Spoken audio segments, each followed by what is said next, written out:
So printers, we are now live on YouTube. So just in 2 minutes, you can do the opening and we'll go from there. Sure. Thank you.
Hello, good morning and good afternoon, ladies and gentlemen.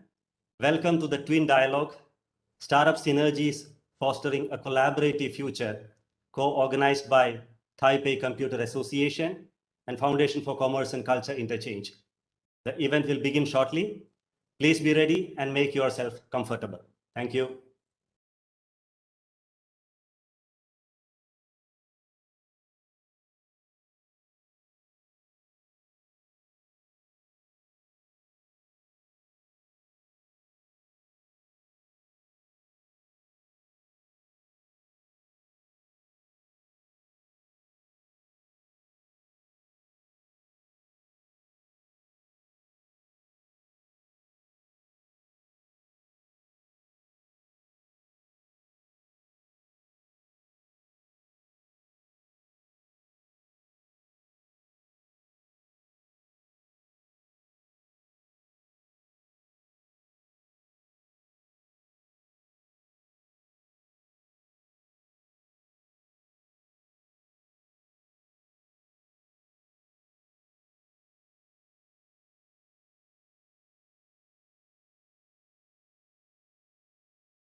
Hello and welcome to the Twin Dialogue.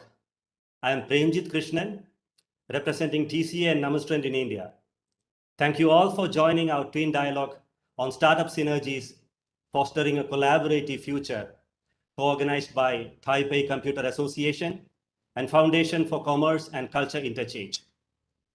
First of all, we would like to extend a warm welcome to our distinguished speakers and also express our gratitude for taking their time off to be with us. And we kindly request you to keep your cameras on for the whole time. We also welcome our online viewers and audience for joining this Twin Dialogue. And as a reminder for our audience, if you have any questions during the presentation, please type them on the live chat. We will try our best to bring them up during the discussion if time permits. So with this, let us move on to the program.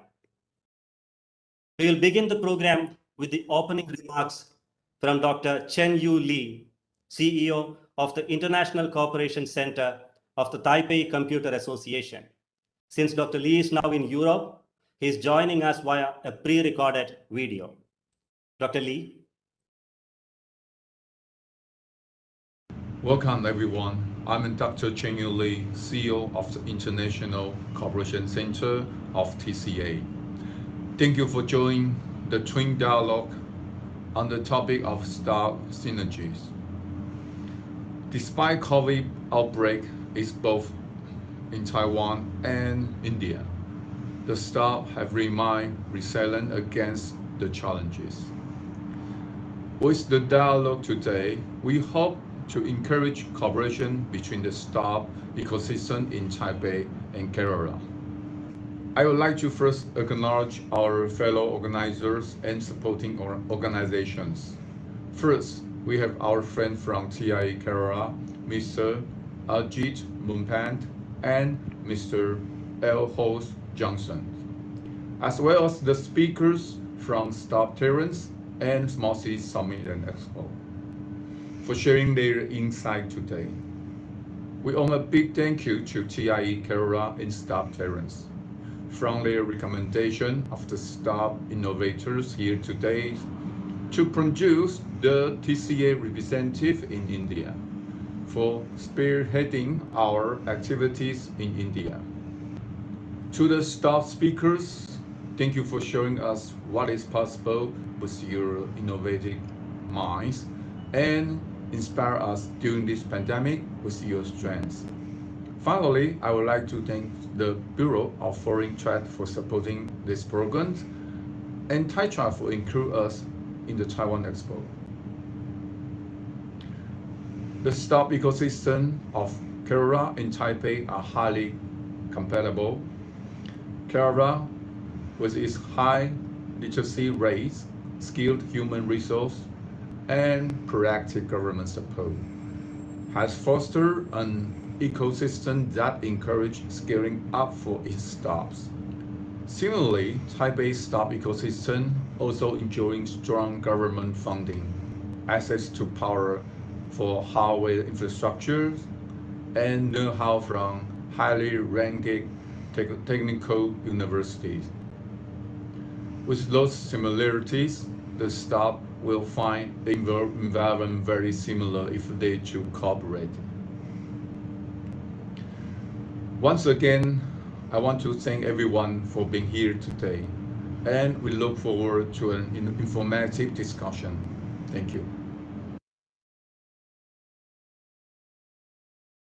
Thank you, Dr. Lee, for that warm opening remarks. I should also include and thank Mr. Varun G, who's joining us today as a technical officer from the Kerala Startup Mission. So moving on, next let us welcome Mr. Ajit A. Moopan, President of the Thai Kerala chapter, to offer his welcoming remarks and also explain about Thai Kerala activities. So let's welcome Mr. Moopan.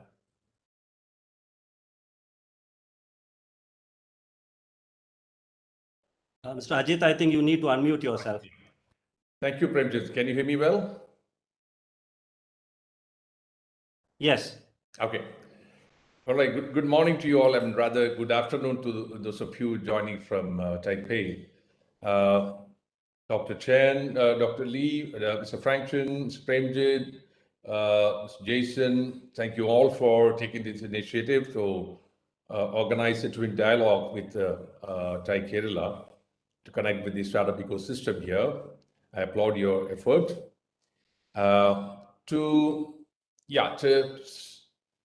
First of all, I'll touch briefly on Thai, even though you said you are familiar where you held a dialogue with Thai Bangalore before. So Thai is the full form is the Indus Entrepreneur, a global organization headquarters in Silicon Valley with a single mission of fostering entrepreneurship. It was formed in the 90s, and in the Thai Kerala chapter is one of the 60 plus chapters worldwide, and we were founded in 2002. We have about 100, nearly 100 charter members, and we have about 300 associate members. Somebody will be sharing the presentation. Can we browse through that? Yeah, it's already been shared. Yeah. So the next slide, please. Yeah, thank you. So we have Kerala. Thai Kerala is a very highly diversified chapter. we have multiple domains, as you can see, is across information technology, food processing, fintech, energy, hospitality, healthcare, education, manufacturing. This is one thing unique about Kerala, unlike most of the other chapters, which are mostly, the membership is structured around the IT industry. And Dr. Chen already mentioned about the uniqueness of Kerala. We have the highest HDI, Human Development Index, within India. Education, healthcare, or any of such social well-being indices, we are right on top. And it might be also interesting for you to know that the first tech park in India was in Kerala, was founded in Kerala, in Trivandrum. But sadly, thereafter, we did not keep pace with the so-called Silicon Valley of India in Bangalore. We have fallen behind in terms of the infrastructure, but in talent-wise, we are still up there. And present government, in the last term as well, has given big impetus, big thrust to the startup ecosystem through the Kerala Startup Mission and other organizations. We work very closely with Kerala Startup Mission in contributing to this ecosystem. So, and you can see our vision stated there: an entrepreneur in every home. That is the vision of TiE Kerala. And we do this through the activities of the TiE Global, which is mentoring, networking, education, incubating, and funding. So I'll take you through the few highlights of what we do in the short time allotted to me. Next slide, please. All right, so this is just on the recognitions won by TiE Kerala.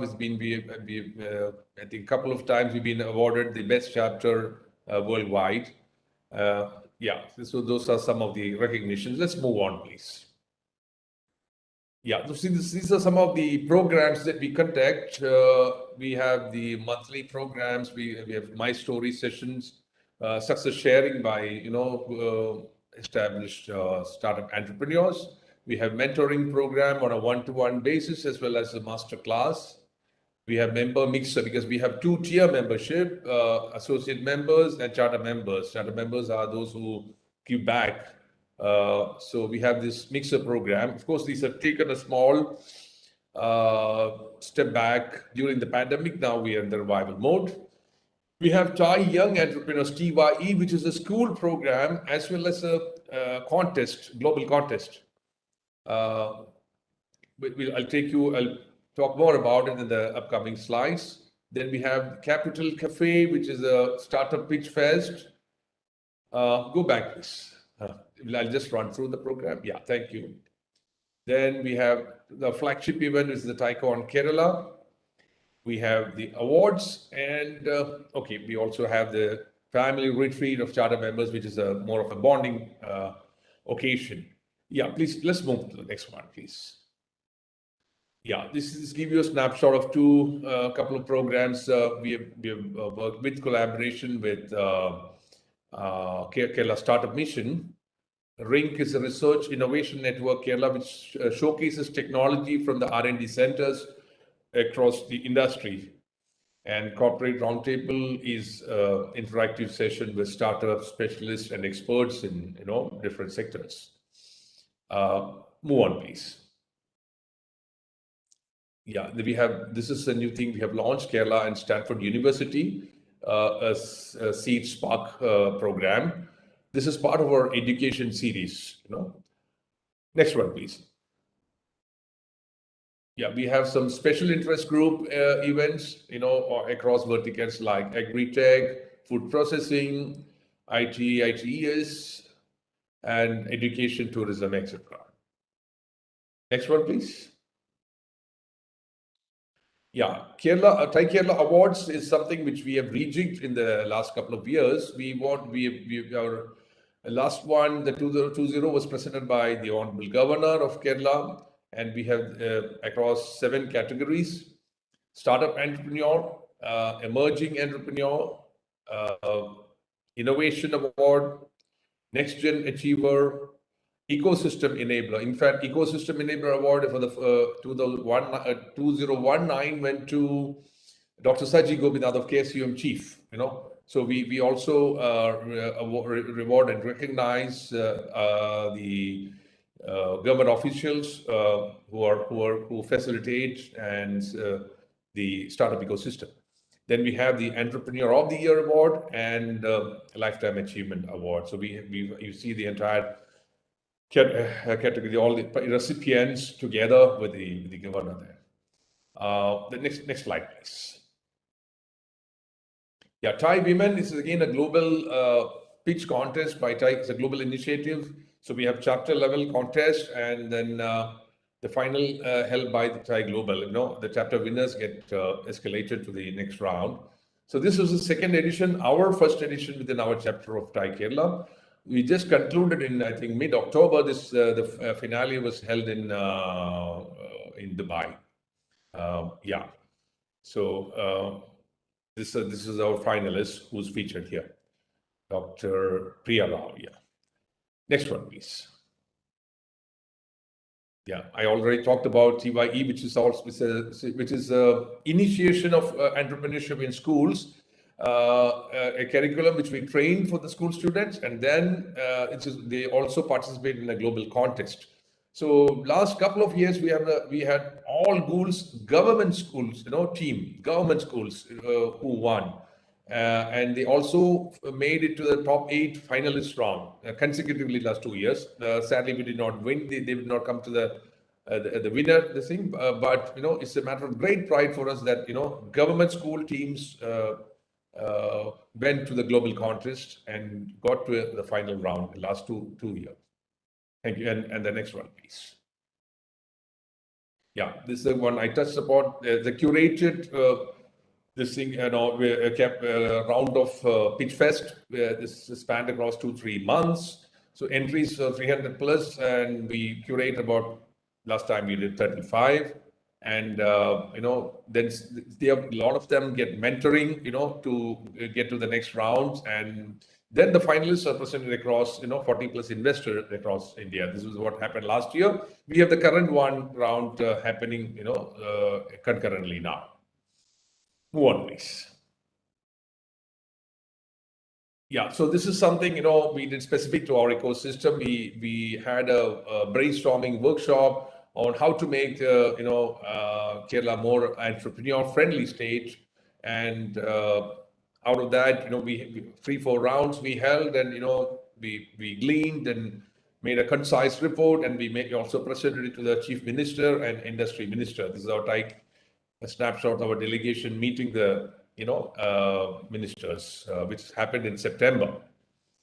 So this will give you how active we are in the ecosystem. Thank you. Next one, please. We do the funding support through Kerala Angel Network. So this is some of our deal highlights are featured here.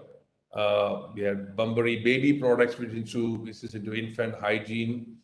We had in January 2020, we had a round of investment. We also placed a second round with them. So with the partnering with the Chennai Angel from associated with Thai Chennai. And currently we just concluding 2 rounds. Cooked is one media and D2C startup, which is just concluded.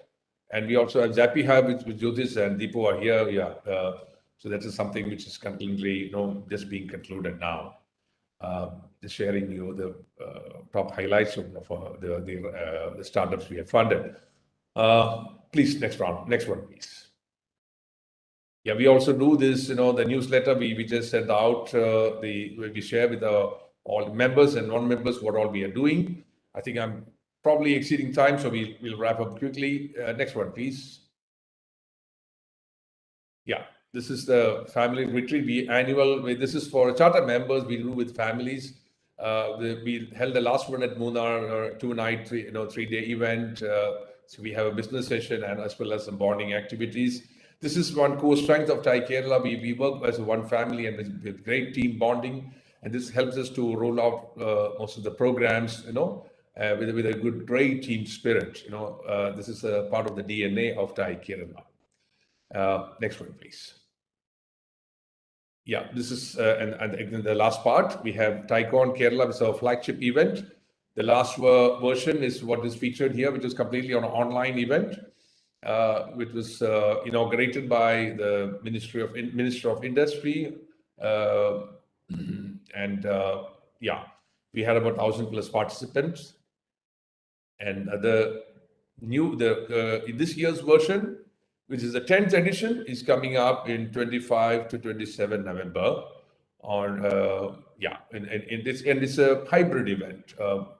We have about the allowed limit of 200 participants joining on site, and we expect about 2,000 participants to join online. So you're all welcome to please log in and participate, register and participate, please.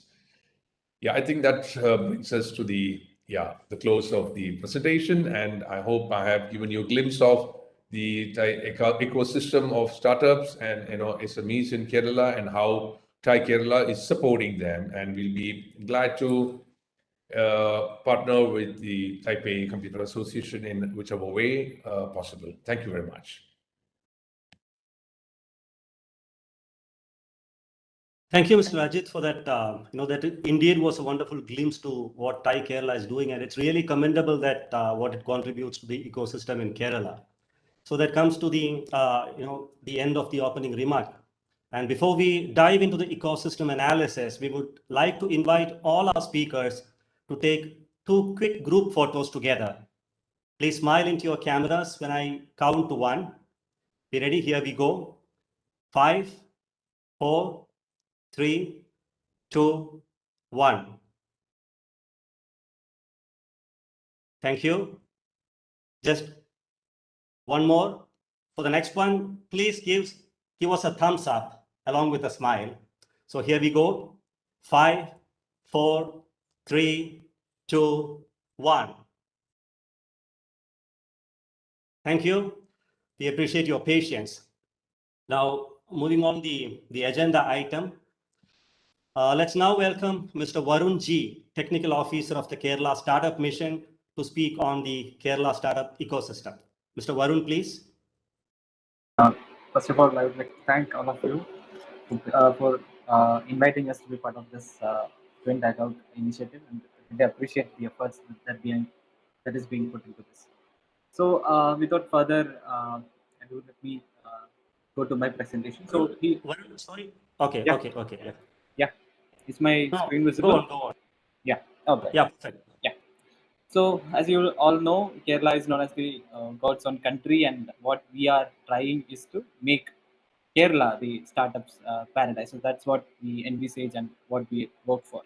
So in my presentation, what I'll be doing is I'll be saying a few. My slides will include a few details about what the current Indian startup ecosystem is all about. Then we'll say about the Kerala startup ecosystem, and also finally I'll be explaining about what are the opportunities that we have in store for possible associations as well. Okay. So this is in a glimpse about what the Indian startup ecosystem is all about. So we are one of the 3rd largest startup ecosystem recognized globally, and most of you might be knowing all these things. And if you see the number of unicorns, we have around 63 unicorns that have came up in a very short span of time, which is actually more than what other leading which is more than the other leading economies across the globe.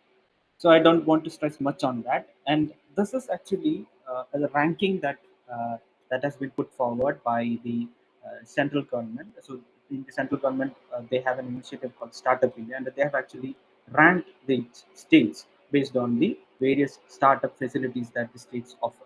So these are the various parameters based on which the states are ranked, and Kerala is ranked one of the top performers right after Gujarat. So we rank along with Karnataka there. So based on these are the sectors or the programs are aligned according to these various parameters that are listed, and we are being consecutively ranked as top performers for the last 2 years. And We are awaiting for the results for this year as well. Talking about the startup ecosystem specifically, we have around 55,000 odd startups, and if you see the number of unicorns, we have around 63 unicorns, and 36 of them has come up during the COVID time. So the last 1 year, we have seen an increase in the number of funding as well as the number of unicorns that have been uh, generated from our country. So, talking about the various sectors, the few trending sectors are e-commerce, healthcare, fintech, tech, and one of the promising thing is that if you see the number of startups who are going into the IPO, like the initial public offering has also increased. For example, Zomato, Paytm, Inca. So these are the companies that have grown here, that have actually become unicorns, and then now they are going towards the IPO. So that is all about this Indian startup ecosystem. Talking specifically about Kerala Startup Vision and the Kerala Startup ecosystem, so we are a government agency, which is the nodal agency for all the innovation and entrepreneurship activities happening in the state. Talking about the just to give an understanding about what is happening here is we have around 3,000 odd startups. These startups are mainly working on technology and technology related products. So 3,000 as the number has been increasing over the last 5 years. So if you see the number of startups in 2015, it was around 500, and over these 5 years or 6 years, we have seen a fast growth in the number of startups here. So in order to support these startups, being the nodal agency, we have created an environment wherein all the necessary support is being provided, not just an infrastructure provided for the startup, but whatever is the requirement, we have plugged in this together. For example, we have incubators there. We have around 40 incubators in Kerala. Most of them are sector specific: healthcare, electronics, biotechnology, IG, ITS services. So these there are incubators that are sector specific, as well as accelerator programs. Again, they are sector specific. So in order to provide more infrastructure support, apart from giving infrastructure support, we also have funding programs right from the ideation stage onwards. So we provide innovation grant for startups as well as for students when they come up with an idea. So we have disbursed around 10 crore funding for them, and once they move upwards, they once they grow from an idea to a product, then once they scale it, we also have partners on board, wherein we pull in funds from VC as well as angels. You see the number of employment that have been generated with the help of the startups is nearly 30,000, and on on the whole, we have around an exclusive fund earmarked for Kerala-based startups, which is nearly 51 crores. So that is in a nutshell about what the overall picture about the Kerala startup ecosystem. So if you specifically ask about this 1 year, or the year that is getting, and we are we have another 2 more months to go. But if you see the number of startups that have been registered in this year is nearly around 643 startups in Kerala, of which 17 startups have raised funds, which is very promising during these difficult times. And if you see the specifically see the sector, non-banking and financial services, healthcare, electronics, and edtech are the hot sectors that is trending in Kerala. So, talking specifically about Kerala Startup Mission, we started as a incubator in the year 2006 in Technopark. As earlier Mr. Rajat mentioned about India's one of the India's first IT park. So we started in this IT park, Technopark, in the year 2006 as an incubator, and we slowly expanded our operations.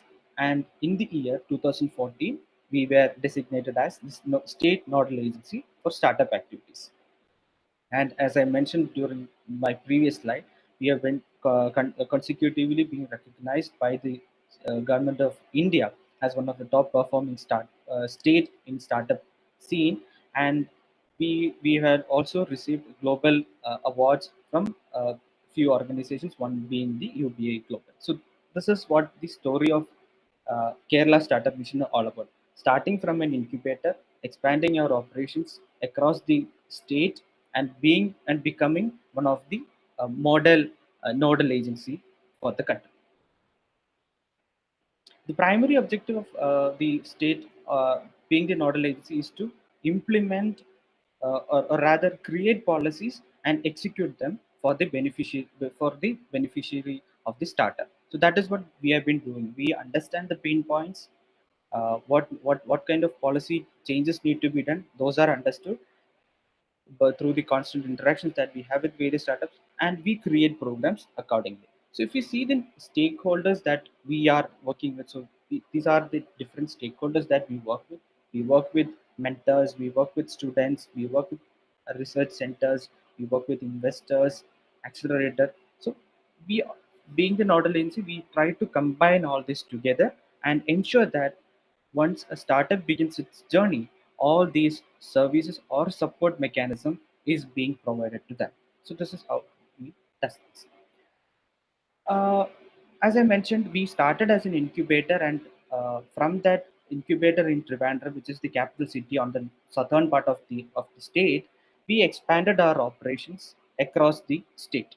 So now we are having presence in major cities of Kerala. So Trivandrum, Cochin, Palakkad, Kannur, Calicut, and Kasaragod. So these are the areas where, or the regions where we have operations directly, and we also have uh, mini incubators, what we call, in academic institutions across 283 colleges. So that is, they act as our extended arm. So this is how we try to bring in an inclusive kind of a support to any startup which is starting inside Kerala. So this is how we expand the support.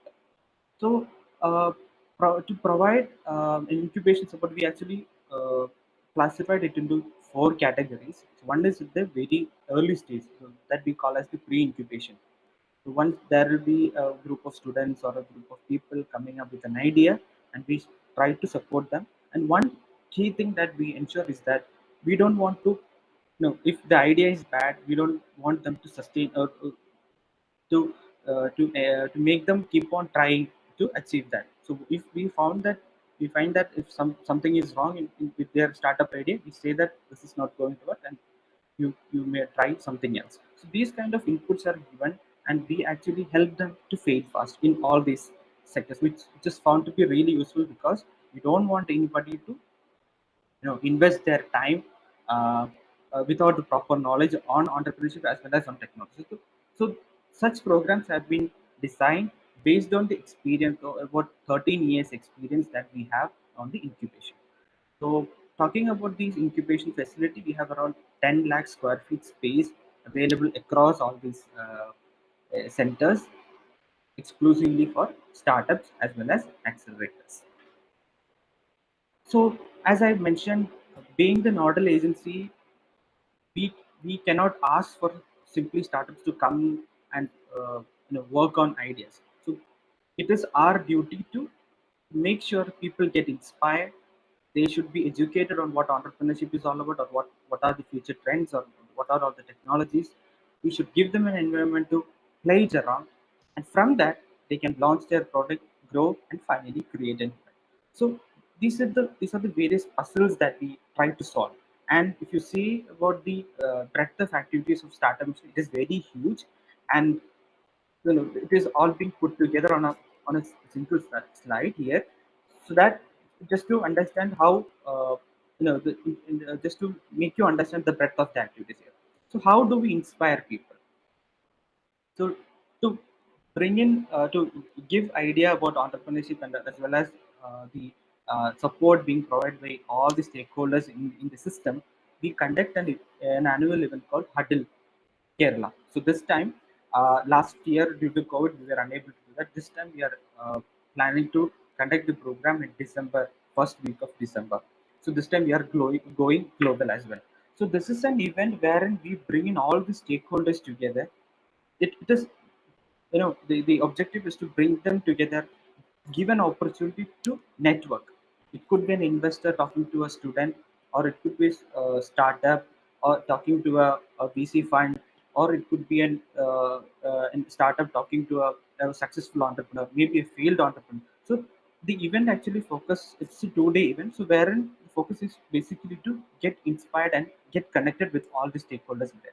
So that is one kind of event. And similar to that, we also have Seeding Kerala, which is an investor specific event that we have been partnering with TAI for the last 3 years. And this is an opportunity for investors to come to Kerala and see the potential startups out here, and to make them, no, we actually facilitate in bringing in investments for the startups here. So that is the event that we are planning to conduct in the month of February 2022.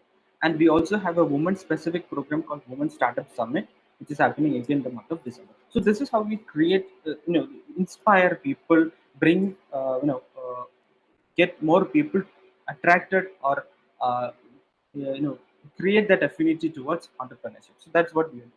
Along with that, how do we educate? So if I go on explain, this is going to consume more time, so I'll be more crisp. So if you talk about how we educate, we also, as I mentioned, we have 280 innovation cells across various institutions, and they are act as our extended arms. We have a dedicated officer available there who will be doing constant interaction with the students and help them in nurturing the ideas. And also we have one of the biggest super fab lab, which is the rapid prototyping facility available in India, one of the best in India. So wherein anybody can come and create their own ideas. So this is how we educate. And finally, we have future labs, idea challenges that we conduct in order to make them, to uh, to give an opportunity for people to try out something new. We do offer grants for that, and we help them realize their ideas.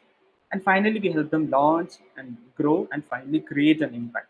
So this is how what this is in a nutshell about the breadth of activities that we do. And talking about how to associate it with startups in Kerala, so we have a dedicated portal called startups.startupmission.in, wherein you can come and actually browse through all the startups that are registered with us. You can actually see their product. The contact details are available. So most of the details of a startup are available there. You can actually browse through, actually search startup based on the different sectors of your interest and get connected. And talking about creating opportunities for startups, we have, one of the pain points that we have seen during the pandemic for the last 1 year is we are startups are lacking opportunities. So we thought about how we can give more opportunities for the startups. So that's when we came up with programs called Big Demo Days, Industry Challenges and Reverse Pitching, wherein we associate with government as well as corporates, and we help them in solving their challenges. So we have a dedicated portal available for that, wherein these kind of product showcases happen, industry challenges happen, as well as reverse pitching happens. Then, as I said earlier, we have good opportunities available to invest in startups, and we do conduct regular investor pitching sessions every month. And also, we want more people to invest in startups, for which we also give education. Education on how to invest, where to invest, and what are the opportunities that are available here. And we also, as part of that, we conduct angel investor education workshop, etc. So this happens on a regular basis. And talking about, without a mentor, a startup is hardly, it is very difficult for them to survive. So we are open for associations with organizations or individuals, and they can actually become part of our mentoring network. We have around 300 plus mentors on board on various sectors, and those who are interested can actually become part of our mentorship network. Uh, these are the few images of the infrastructure that we have. So as I mentioned, we have around 10 lakh square feet facility available across Kerala, dedicatedly for startups. And we look forward for more associations with organizations outside the country, and as well as similar nodal agencies or our counterparts. And that's in a nutshell about the activities of Startup Vision, and hope you got a glimpse about what actually is happening in Kerala as well. So thank you so much. Thank you. Thank you, Mr. Varun. Indeed, it was really a presentation which justify that why Kerala is being awarded as a top startup state along with Karnataka. Thank you so much for joining us and showing this presentation. Next, we have Ms. Daisy Lee, Strategic Partnership Manager of Startup Terrace, to present on the Taipei ecosystem and the soft landing program of Startup Terrace. Ms. Lee, please. My voice. Okay, great. So yeah, I would like to thanks to organizer to have today's webinar happens, and please help me us to for the full screen note. Yeah. So first of all, I would like to take a few more minutes to talk about Taiwan startup ecosystem. And so according to the research, Taiwan has ranked the top 4 super innovator and ranked with Germany, US, and Switzerland. And also according to the IND's report, Taiwan has ranked the 8th place of our global competitiveness, and we highlight with our economic performance and business efficiency.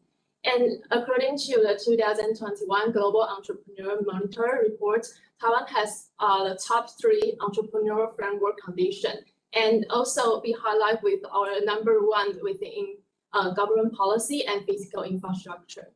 And also in Taipei city, we already has over $3.8 billion of our ecosystem value. And of course, I think everyone you may know our advanced manufacturing power. And also according to the latest report of 2021 Startup Journal, Taipei has already entering the top 13 emerging ecosystem. And then I would like to talk more about the strengths of Taiwan startup ecosystem. So as you may know, we have a really strong power in our manufacturing. So you can build your prototype faster, and also we have a completed supply chain. And according to the 2021 Business Environment Risk Intelligence, Taiwan has the best destination for investment. So you can easily find some venture capitalists or some like public fund and angel investor, and as well as CVCs. And I would like to talk more about the resilience of Taiwanese people. So actually we have a good reputation for the pandemic prevention. So as you may know, Taiwanese people, we are really like, when we facing the challenge, we will just have a power of resilience to like facing every challenges, and also as well as we have like good reputation in our financial ecosystem, and as well as our healthcare system. And then I would like to let you know, in Taiwan, we have a complete infrastructure network. So about including our like transportation, water, electricity, and telecommunication. So I think Taiwan is like a perfect place for you to establish your business, and also your first step to entering Asian markets. And last but not least, I would like to talk more about our government's policy. So actually, our governments, they are willing to help some international startups to land in Taiwan. So we do have launched some like program or some policy for the international startups. For example, we will announce like entrepreneur visa, and we will provide some legal consulting. And of course, you can get the IP protection in Taiwan. And as well as a Taiwanese company, we launched a program called Startup Terrace. And then I would like to talk more about Startup Terrace. So actually this project is organized by Small and Medium Enterprises Administration from Ministry of Economic Affairs. And we would like to build an international startup cluster in New Taipei City. So if anyone you have been to Taiwan, you definitely know like Taipei is on the north of Taiwan. And actually Startup Terrace, we are located in New Taipei City. And this spot is pretty committed because if you want to go to the international market and downtown Taipei, you only need 30-minute drive. And also around the Startup Terrace, you can find 8 industrial parks nearby. So you can easily prototype with some factory, and as well as connect to big enterprises. And also the Linkou district is where the Startup Terrace is located. And this district is ranked the first place for the living amenities. So So I think it's a perfect place for you to establish your business. And as you can see, Startup Terrace, we provide some innovation-friendly spaces for startup. For example, we provide office area, public area, and some professional area. For example, you can have a studio to make your marketing materials, and you can use our data analysis to find some kind of human behavior or some data to make your new business model. And of course, we have an exhibition area for you to have some workshop, or you can attend some demo day or press conference, etc. And last but not least, here in Startup Terrace, we provide a dormitory. So it's pretty convenient if you want to land in Taiwan.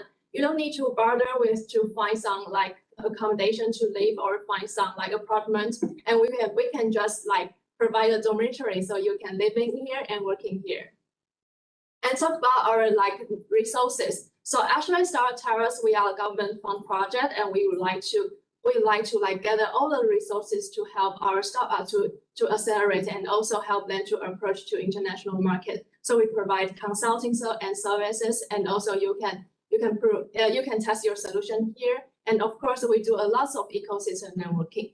So I would like to talk more about our consulting and services. So in Startup Terrace, we have a lot of expert or mentor that can help you to know the market, and also help you to have some industrial trend analysis and tell you how to establish your business in Taiwan, and tell you about our human behavior or some user experience, etc.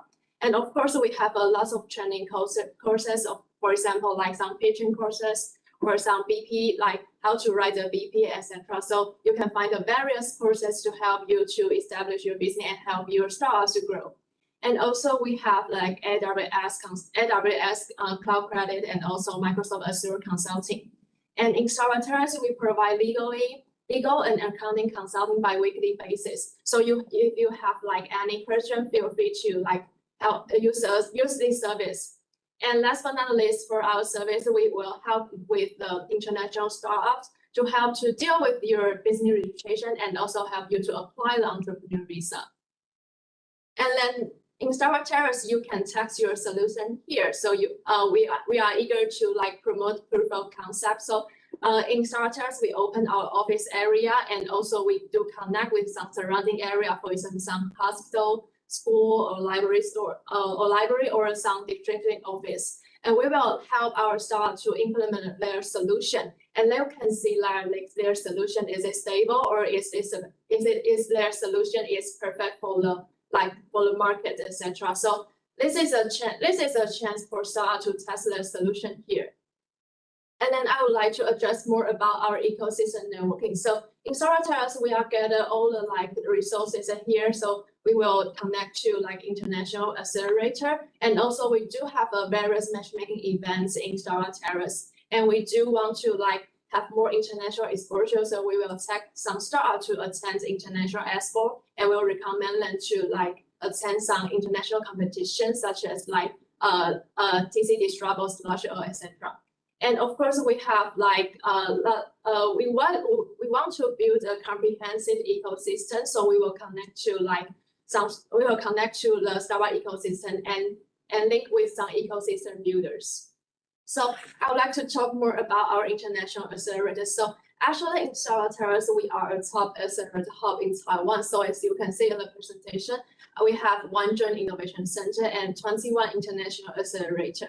And each accelerator, they have different aspects to help our startup. For example, they can provide some professional mentoring, or they can provide some training or bridging. And if you are looking for a hardware partner, we definitely will link with MightyNet. And MightyNet later will just express their company and how they can help you to as a hardware partners. And of course, we have a lot of entrepreneurship development organization that will help our startup to learn how to be more innovative, and also help them to establish their business model.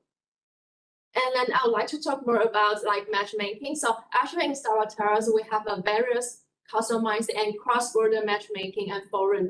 We will help you to find your potential partners. So for example, we do have a lot of pandemic prevention things online forum, and also we can link with some talent matchmaking, or we will just help you to link with some global buyers. So So if you like join Startup Terrace, we can help you to arrange and also help you to approach to international markets.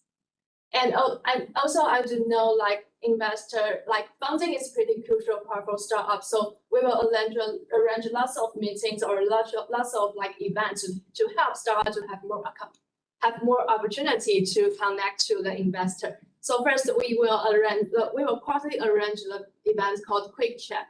And this quick chat will invite 3 investors from Taiwan, and we will just have a deep you can have a chance to have a deep conversation with them. And also we do have some forums. So for example, some fundraising forum, we can just like have some fundraising skill sharing, and also we can have some customized matchmaking in this forum. And also in Startup Terrace, we will annually hold a demo day. And this demo day, you will have a chance to pitch in front of the stage. And we will gather all the like some international accelerator or some like international venture capitals all together, and for you to showcase your innovative. And also we know in Startup Terrace, our startup, they are eager to approach to international markets. So we do take them to attend some international exhibition. So for example, in this year, we attend 2021 Select USA Tech Program, and which is in American. And we take our 10 startups to attend this exhibition, and from the subsidy and consulting, and also we do a lot of mentoring and training. We do held a patent training courses for them, and then while during this exhibition, they can have some exposure and have more connection to USA markets. And after this summit, we got a really great result because 3 of our startups have some like really reputation from them. So as you can see, one of our team, Cyberbubble, won the 1st place in cybersecurity category, and Frontier won the 3rd place at e-commerce. And me and FlyMind has entering the top 10 finalists as software assessment. So then I would like to let you know more about our ecosystem. So actually, Startup Terrace, we are really want to build a comprehensive startup ecosystem. So as you can see now, we have over 200 companies joining Startup Terrace, including accelerator, including digital transformation enterprises, and as well as startups. And among all these 200 companies, we have like 25 is from globally. So as you can see on the map, we would like to enhance more and more like international startups to join in Startup Terrace. But not only for our internal community, we do have linked with a lot of global partners. So as you can see on the button, so now we have a lot of global partners. For example, some like Hello Tomorrow HR Pacific is from Singapore, or some Ministry of Awesome is from New Zealand. So if you want to enter in Taiwan, but also you want to look for like international market, we can help you to link with. And of course, you can see like Kerala is one of our partners. So we are really like happy to have this forum happen. And also, I would like to address more about our startups. So as you can see, we have 132 startups now located in Startup Terrace. But most of our startups, they are using 5G, IoT, and AI technology. But some of them, they are specific in different categories. So as you can see, we have almost 40% using using living technology, and also some of them focusing on healthcare or e-commerce or infrastructure and application. So we would like to build a dynamic startup network for our startup to they can just link with each other and spark more creativity with each other. And now I would like to encourage all of you to join Startup Terrace and also entering Taiwan. So now I would like to let you know about our program. So actually, Startup Terrace, we launched this program. It's called Soft Landing Program. And this program, the duration is from 1 week to a month. And we can give you a free accommodation and also a free hot dogs for you. So you can just access to our facility as well as access to our community. And also we can link some big enterprises or some accelerator to help you to establish your business in Taiwan. So how does it work? You just go to our official website and fill out the online application form, and we will do the document review. So if you got your visa, do not hesitate to just fly to Taiwan, and we are happy to have you here. But we know in right now the border is closed, and also for the pandemic situation, travel is not really easy like as before. So now we launch another program. It's called virtual learning program. And this program, actually, we put our soft learning program online. So you can have all the resources in 1 month. And this program, we will help you to know more about Taiwan startup ecosystem. And also we will have an entrepreneur visa introduction, and also some legal account consulting. And we will just arrange a mentoring for you to help you to establish your business model in Taiwan. And also we will arrange 3 different customized matchmaking. So we will help you to find potential partners in Taiwan and help you to find the right person. So before you physically land to Taiwan, so you can just join this program online. And after the life back to normal and travel can back again, so you could just land in Taiwan easily. And so I would like to invite all of you to join our ecosystem and make a difference. So I think Taiwan Startup Terrace can be your first supporter in Taiwan. So feel free to contact us if you have interest in joining us. Thank you.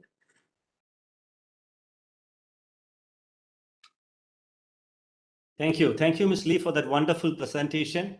Moving on, now we have Ms. Nicole Chen, the Regional Head of the Smart City Promotion Team of TCA, to present on the Taipei ecosystem and how you can leverage expos and conventions to explore new opportunities. Ms. Chen, please. Hi, thank you.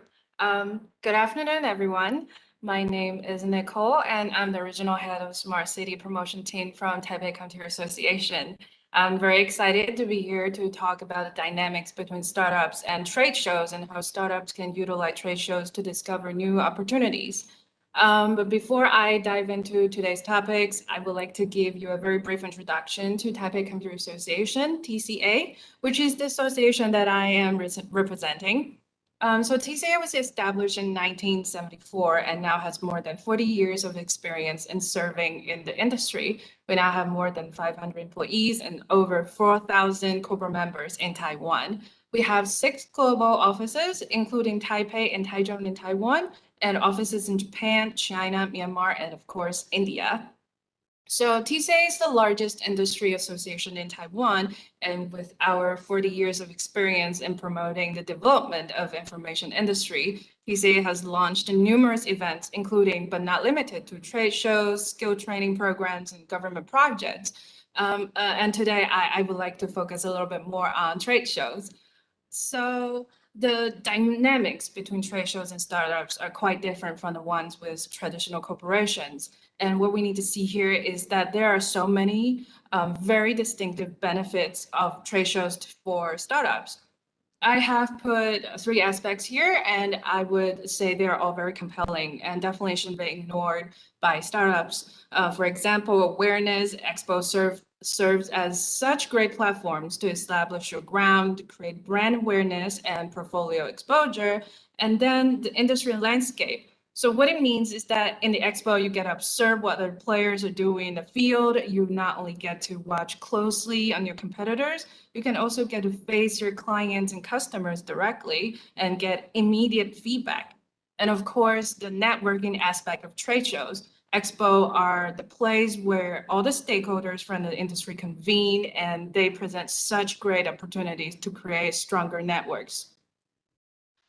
Of course, on the other side of the benefits are the challenges. I personally think there are 2 main issues when it comes to participating in an expo. How do you find the right expo? Should you join a gigantic global fair like everyone else does? Or should you just go to that one expo that is specifically tailored to you and your industry? And on top of that, we still need to consider the expenditure. How do you manage your spending? The cost for the booth, the cost of traveling, the times that you spend before and during the expo, the staff and human resources. All of these are not easy questions to answer. And to be honest with you, I don't really have the answer here. But what I do have is some hints that might help you to make your decision. So in Taiwan, the trade show industry is still thriving, and it's very well connected to the world. You would have quite a pool for you to select the expo that you're interested in. And here are just some of them I think are worth considering.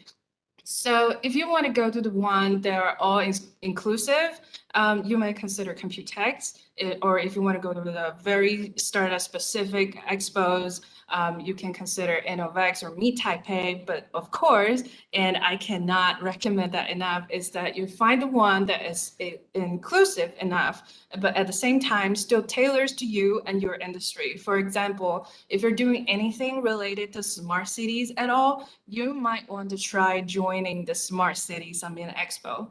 And here's another tip for managing the spending. So I can say that this goes for all trade shows, but there are definitely quite a few programs that provide very discounted price for startups out there for you to discover. So nowadays, it is very common for Expo to have a zone that's dedicated to startups, and chances are that special zone may have some additional discounts. And here's just one example, the Smart Startups program that is launching in 2022 in Smart City Summit Expo. The program not only offers free pavilion or discounted display space in the expo, it also comes with other bonuses, including free matchmaking and free accommodation.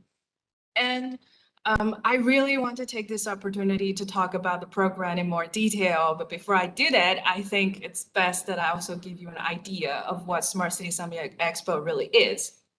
So Smart City Summit Expo, or as we call it, SCSE, is a B2B-oriented trade show featuring cross-industry collaborations and networking among not only private, but also public sectors.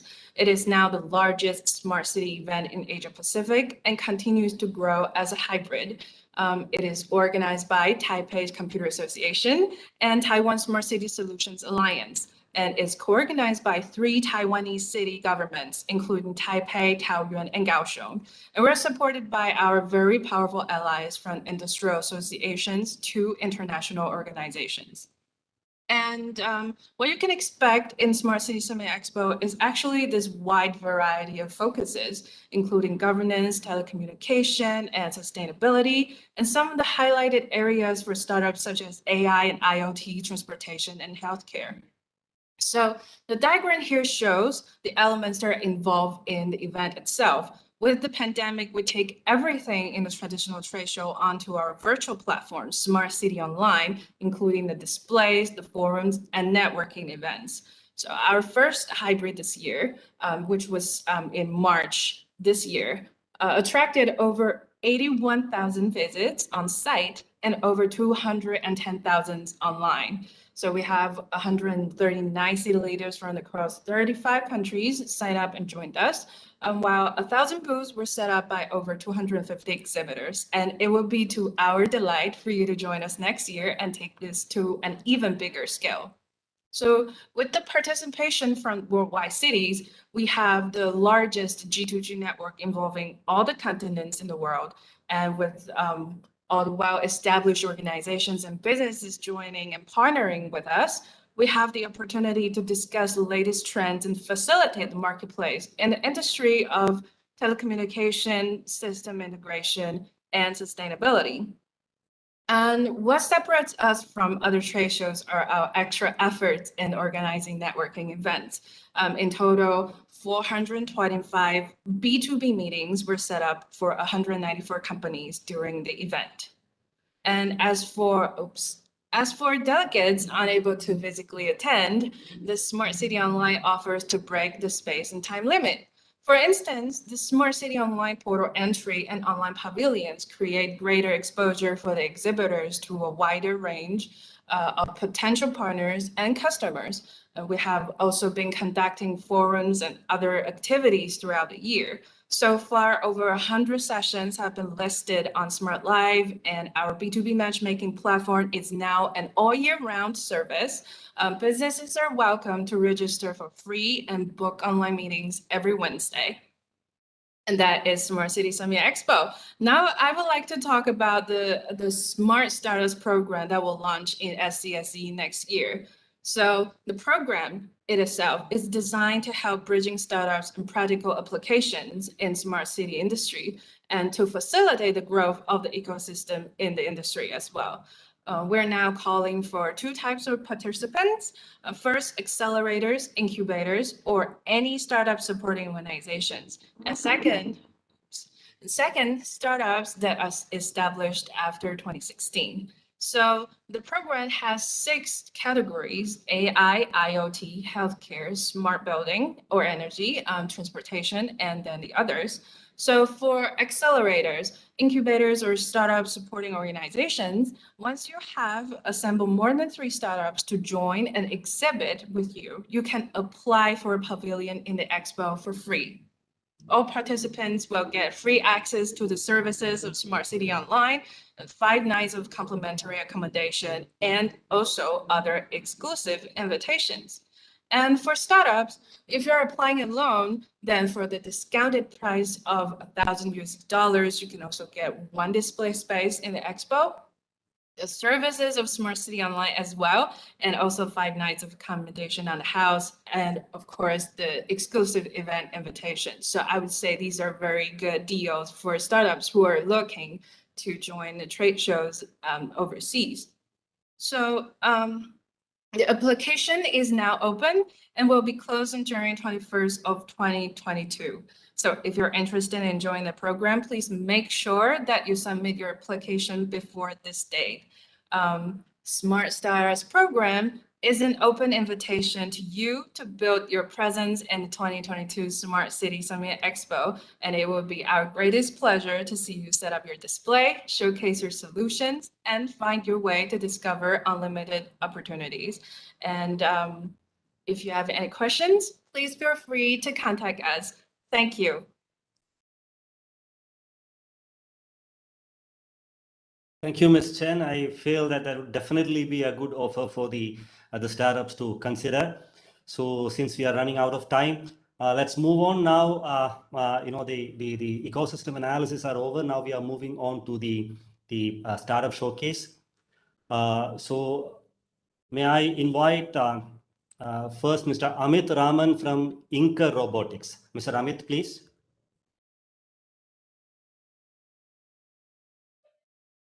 Hi, Premjit. I hope you can hear me well. Yeah, loud and clear. Thank you. And can you see my screen? Yes, perfectly. Okay. Thanks, Premjit.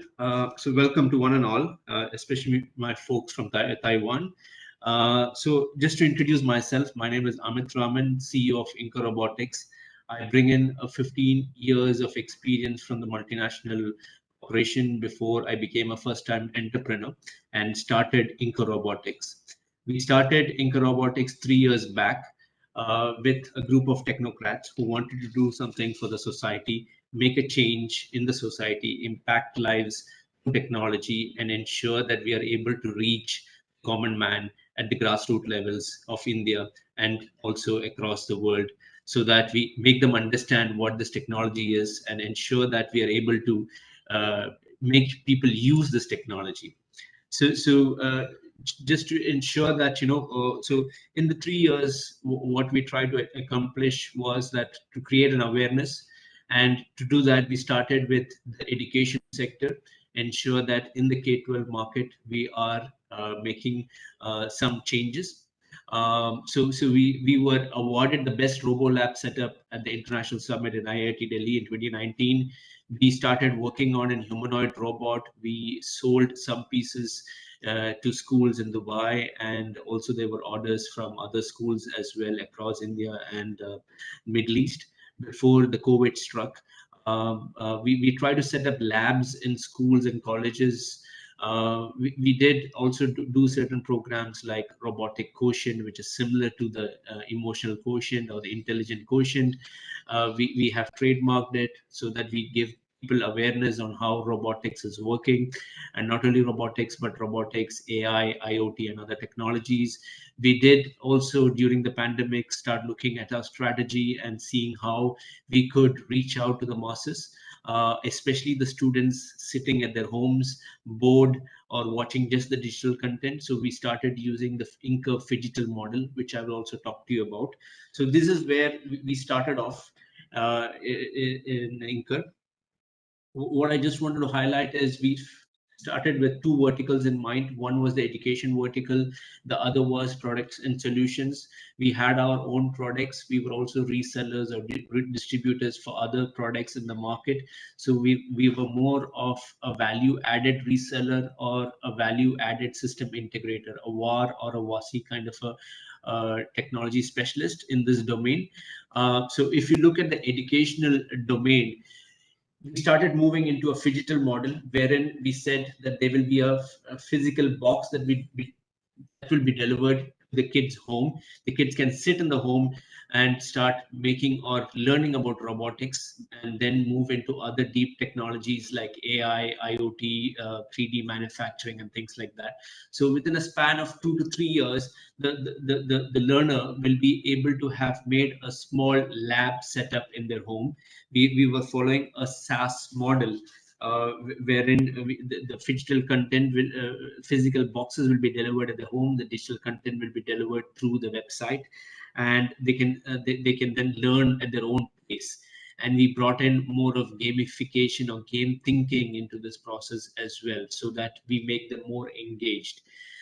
We also try to make them the content more like a story-like kind of a content, a movie-like kind of a content, because what we observed is people like to watch, even the small kids like to watch Iron Man, Avengers, and things like that. So that is how we modified the content, and this is what we are launching. We have launched right now into the market. We also, as I told you, we are also setting up labs, AI robotic labs in schools and engineering colleges as well.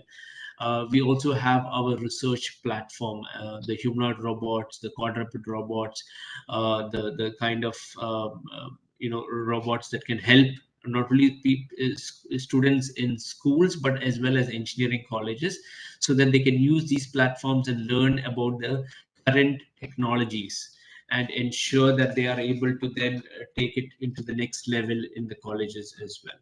So that is a bit on the edutech market that we are focusing on. The other market that we are focusing on is more of the products and solutions.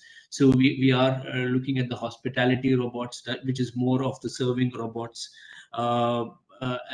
which has a huge market in not only in India but global as well.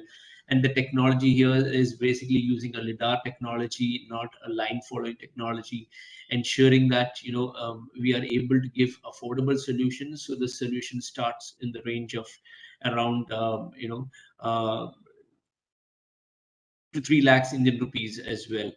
We are also having personal assistant robots, which we feel that has a special value, especially when you look at Kerala market as well as the Indian market, where there's a lot of old age people alone in their homes, and their kids are very far away, so it's easier for them to communicate using a personal assistant robots. There is also a different market in terms of security and surveillance robots, especially when we look at metros, the airports, and other malls and things like that, where these kind of robots can be used in abundance. The only thing that we need to tackle here is bring in the ROI, return on investment, to the owners, and ensure that this is able to deliver and work along with human beings, because that is a fear that we are seeing when we're trying to enter into these markets that people have. Will it replace humans, and ensure that those kind of things will be eliminated? But we always mention that those kind of fear is something that we need to create awareness on, in terms of how to ensure that these things will work together along with human beings, because when computers came in, we saw that it does not replace the human beings, but people were working along with it, and efficiency has improved. So that is the kind of awareness we are creating. We are trying to do mass marketing. We want to reach out into the Indian market and then the global market as well. And we see that there is talent in the market to help us develop these things. And we're looking at support from other vendors as well, because alone we cannot do this. We need support from other partners as well in this, because there is an opportunity in every market that we have. And the reason why we started with the EdTech platform is, in 5 to 7 years time, be it a doctor, be it a lawyer, be it a chef, they're going to use these robots in their day-to-day lives. And it is important that we create that awareness right now, ensure that we are able to tap into that segment of people that is the young generation. That's it from my side. In terms of a few things that I wanted to get asked from my side is, we're still looking at China as the big market for sourcing these components. So there is where, if Taiwan can support in these kind of things, that will be an alternative purchase option for us. That is the first thing.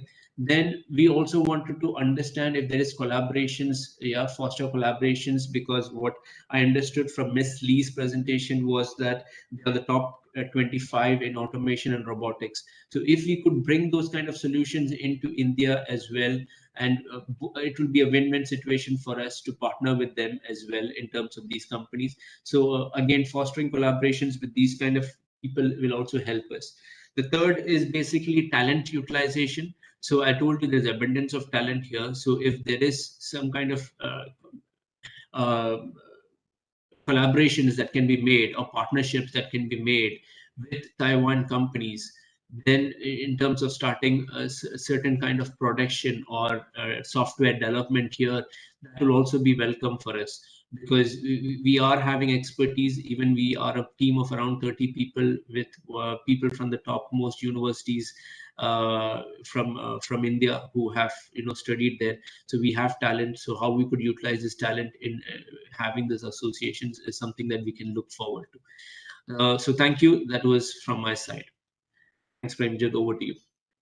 Yeah, thank you, Mr. Rahman. It was the message was very clear, and we are very happy to take your question, and we'll definitely be going ahead with our association with TAI Kerala, wherein we take these recommendations and suggestions forward.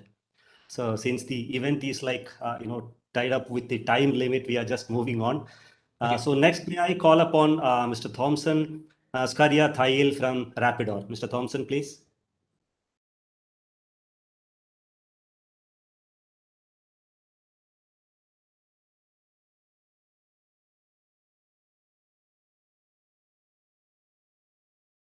Hi. Just to confirm if you can see the screen shared. Not yet. Not yet.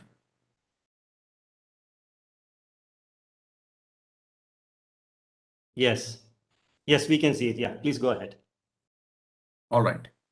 So hi, my name is Thompson, and I am presenting Rapidor here. Rapidor is a business-to-business trade and transaction platform. We are a simple single-window business application for small and medium enterprises, and we are continuously improving towards connecting them with each other to trade and transact. And we are moving towards serving millions of small and medium businesses worldwide. For the small businesses for whom operations and processes seem impossible to digitize, we enable the business owner and management to efficiently interact with their employees and transact with their customers. We currently serve across India and have clients from way up in the north of India in Jammu to where we are here down south here in Kerala. We have a handful of customers from outside India, from Mexico, Israel, and in the Middle East. We have earlier completed a pilot in Singapore successfully and are analyzing the inbound interest from US, Spain, and Malaysia.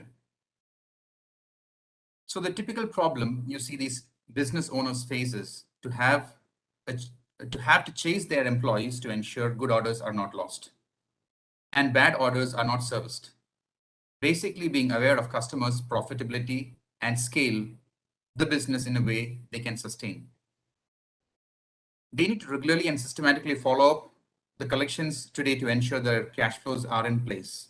Almost all of them have an accounting system that has evolved over time, but cannot necessarily let go of it, nor can they easily digitize. To these business owners, the solution we bring is Rapidor. We give them a simple solution where orders are channelized based on business rules. We set limits on exposure they can have with their customers and analyze credit risk.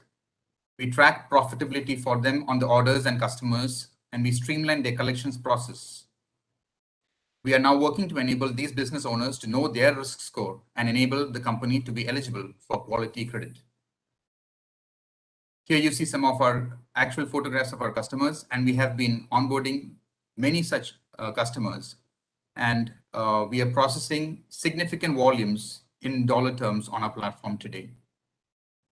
Rapidor for these business owners is a simple decision. They onboard in less than 4 hours, and every business information that they need can come in from their legacy accounting system, and it can become accessible and actionable for them from their phones. A simple desktop version is available for the accountant or the business administrator to coordinate from their office. With time, we have been able to systematically deploy Rapidor to cover wider networks of businesses who network with each other and execute business operations, and they come on the platform having the capability to transact. New methods of operations are coming up while maintaining older systems without disrupting their people who they have worked with them for very, very long. And if you look under the hood, as much as we make it so seamless, it is more complex than what meets the eye, but we have the finest of the details taken care of. We are replacing inefficient B2B processes, making it 100% transparent for the business owner, helping them to get their money from the market as soon as the invoices are ready for payment. And with the business history being created on our platform, we are working to make it easily available for them to share it with banks, and they can be ready for quality credit. Pavan and Prabhu are my co-founders, and we are backed by a well-experienced team with relevant exposure in designing and deploying solutions that are proved relevant, viable, and can scale. We handle millions of transactions per day today and scaling up. We come with complementary skills to ensure business success, and our clients can scale systematically. Today, we have an existing product, Rapidor, which is award-winning, accessing B2B workflows. And now we are channelizing and processing orders to the tune of over $10 million each month on this platform. We are scaling to process orders valuing more than $100 million each month in the next 12 months. Rapidor ensures for the business owner, not just reducing their losses, but also to align their team to scale their business profitably. We are growing 27% month over month with 85% conversion rates for clients who we are reaching. We are systematically working to have 1 million paying clients by 2024 on our platform. We are thrilled to have this opportunity to present at Twin Dialogue, reach out to our peers in Taiwan, and would like to partner with the right team there, small businesses, to enable them to reach out to small and medium businesses, service them with the technology that we have developed, possibly as their own, with them being the face, and serve small and medium businesses there. Thank you. Thank you, Mr. Thompson, for that wonderful presentation. I hope that forums in Taiwan could definitely be something that you can look forward to. So moving on, next, please welcome Mr. Jyotis from Zappyhire. Mr. Jyotis.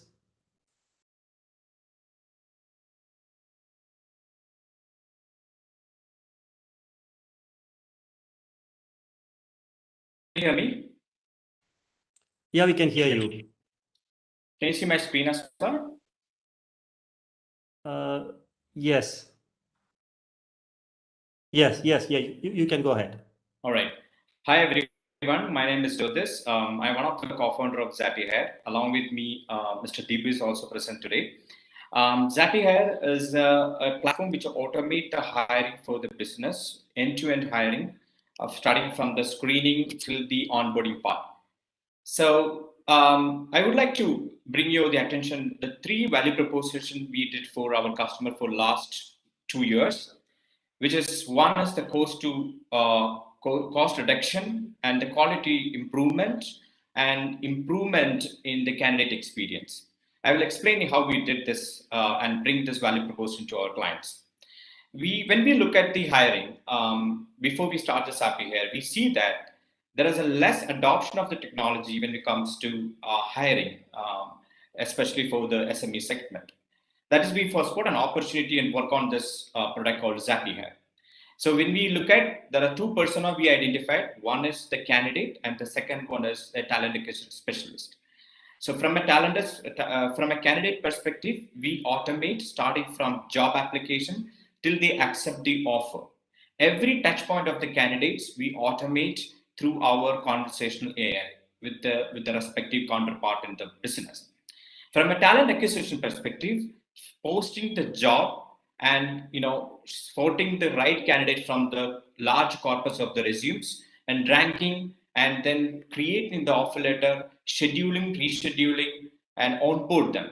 Till this process, we automate through our platform. So we have seen a very exponential growth during the last 6 months. We have processed around 1 million resumes, and there are 80,000 plus conversations happening through our recruitment chatbot. And around 4,000 candidates have been hired through Zappyhire for last 1 year alone. We work with around 25 plus customers, which spread across India, Southeast Asia, and Europe. So this is how the Zappyhire entire process works. Mr. Deepu will take you through this process and will explain the product in detail. Okay, thank you, Jyotis. Thank you, Jyotis. I hope I'm audible. Yes.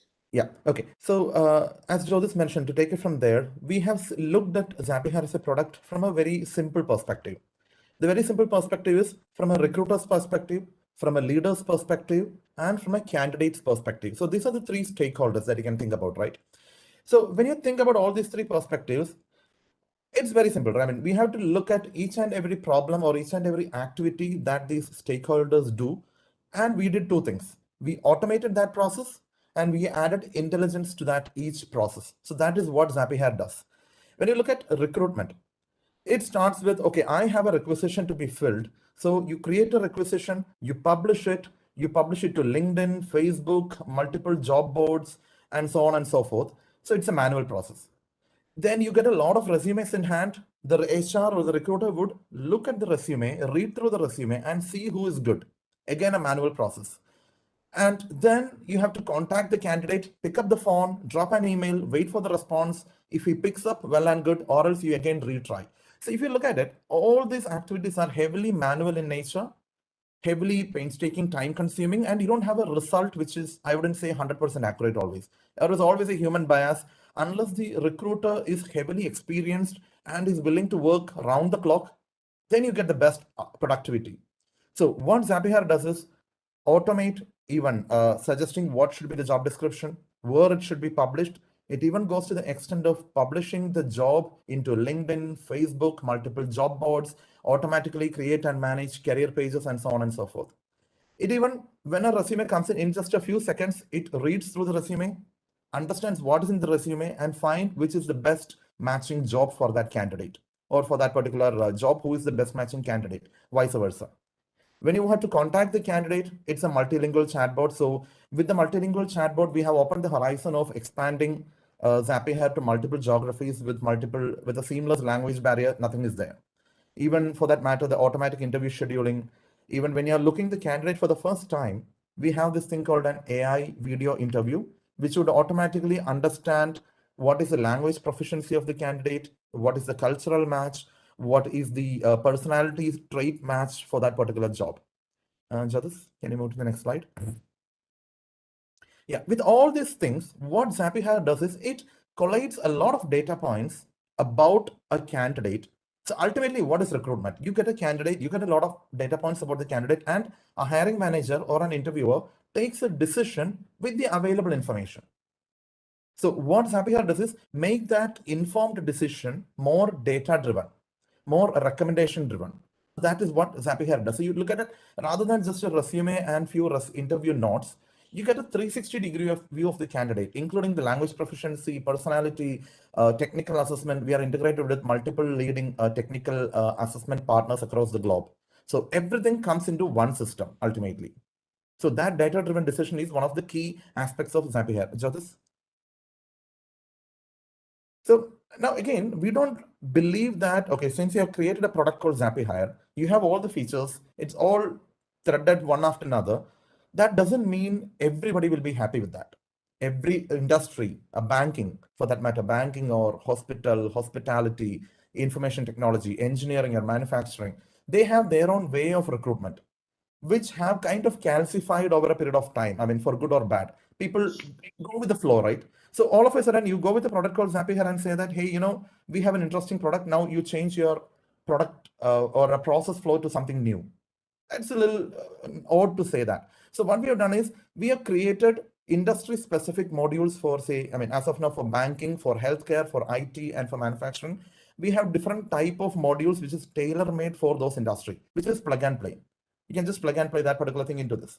Even skills, the skills for these industries are totally different. So we have trained our system with 88,000 plus distinct skills, so that when you look at the resume, you know, okay, this skill is relevant to this industry, so this candidate is good or this candidate is bad. So that is done. And so ultimately, even the chatbot also, we have industry specific chatbot, like as we speak, one of a leading bank in India is conducting their advertisement based hiring, which I think attracted.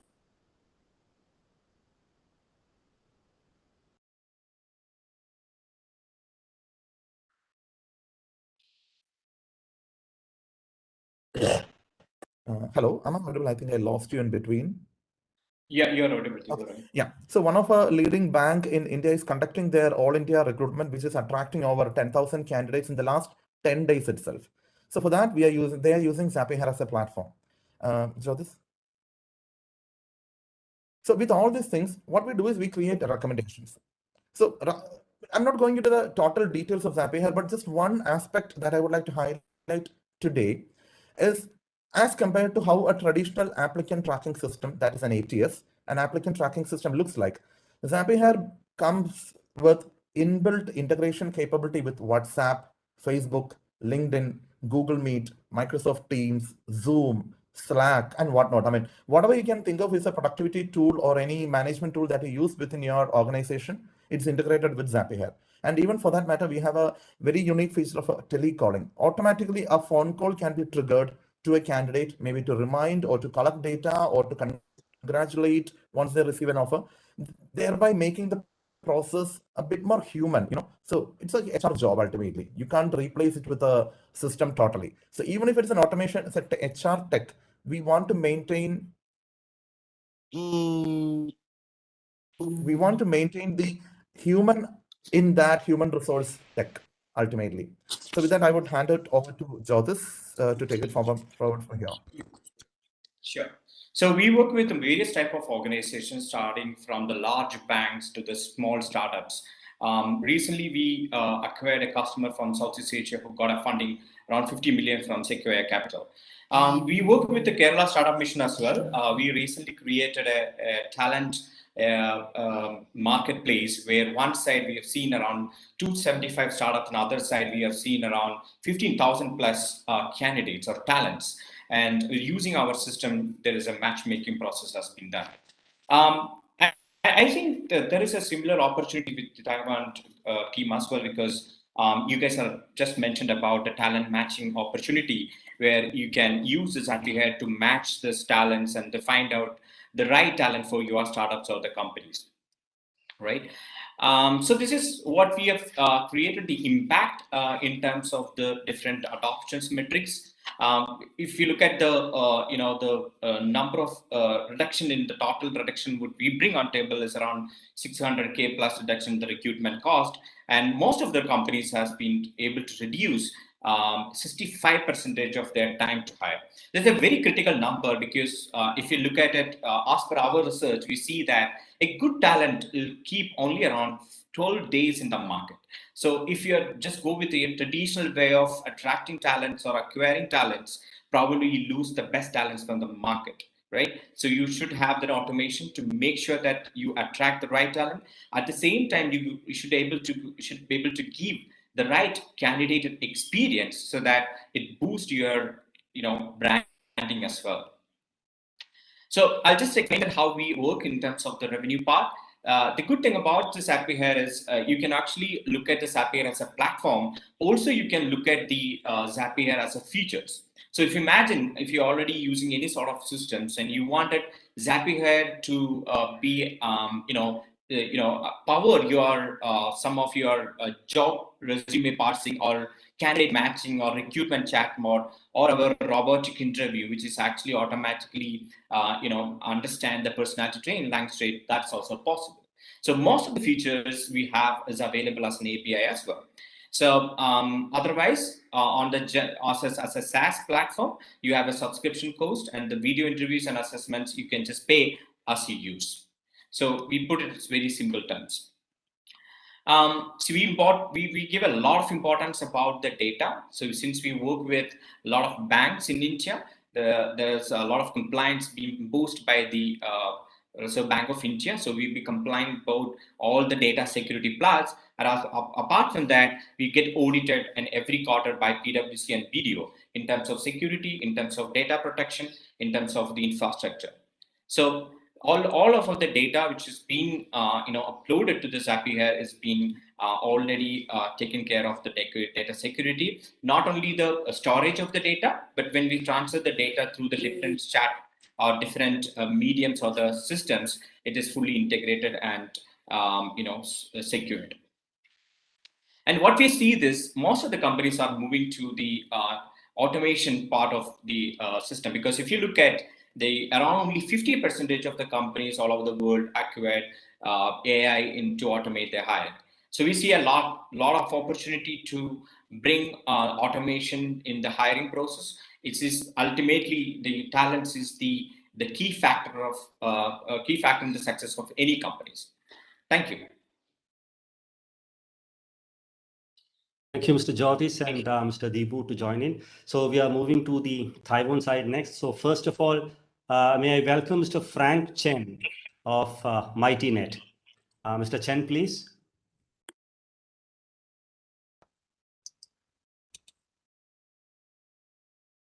Wait a minute, let me share my screen. Okay.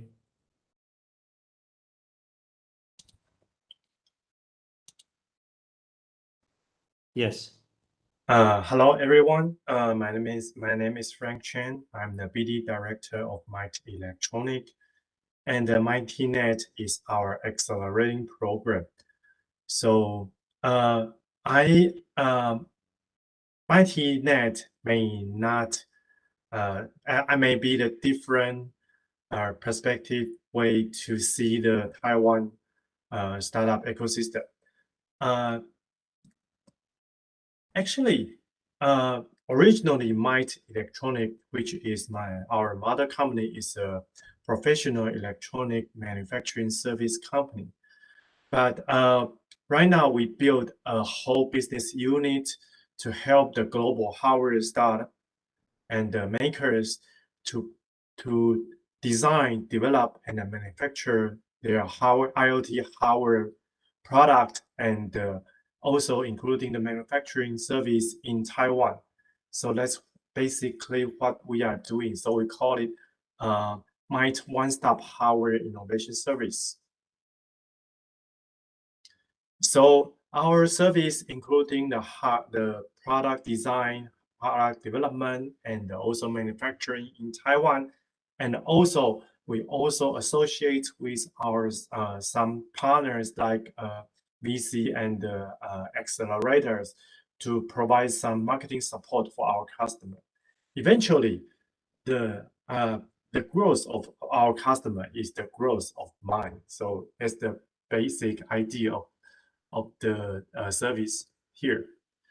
And since 2016, that we already provide our service for more than 150 hardware startup and makers globally.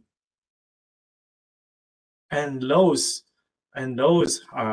startup and makers come from more than 12 countries, including the North America, Europe, and Asia. And not only the product development and the service for startup, we also a professional electronic manufacturing service. So our customer, our major revenue comes from global, from United States, Europe, and Asia. And our mother company, Might Electronics, founded at 1986, and we founded this new business unit from 2016. So we leverage the system and also the TSS as a accelerating program to help the global startup from not only the product development, also the marketing and the fundraising. Right now that Might Electronics has 2 factories in China and headquarters and the 2 factories in Taiwan. Also, we have 2 R&D office and a 2 sales office all in China. So what we can provide is the one-stop service from the beginning to the end of logistics in Taiwan.